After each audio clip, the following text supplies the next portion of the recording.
नमस्कार बंधुगण, Rudra GN Odia channel आउ गोटे सुंदर भिडियो रे आपण मानकु स्वागत।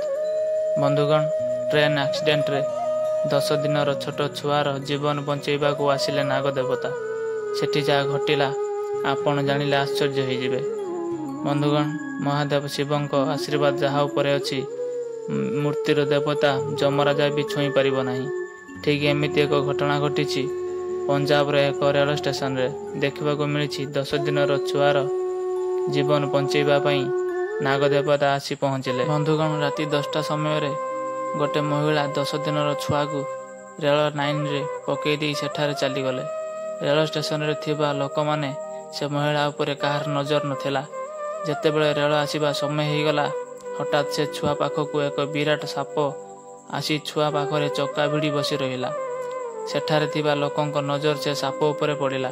से माने यह देखी आश्चर्य हो गले एवं एक बाड़ी द्वारा से साप को काढ़ाकू लगिले, किंतु से साप सेठारु गला नाही। किछि लोक रेल अधिकारी को खबर देले।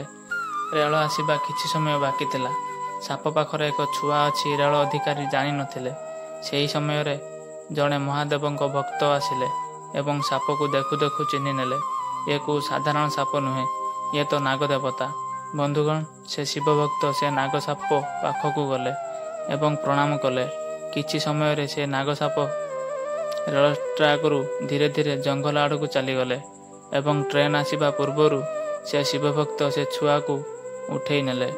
बंधुगण, ए घटना को समस्ते देखी आश्चर्य बा चकित हो गले एवं सेतेबेले एक धनी लोक से छुआ को कोल को नहीं कहिले, ए छुआर दायित्व मु नेबी।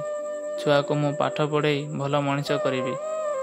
बंधुगण, आपण को अनुरोध, वीडियो भल लगी लाइक कमेंट करंतु।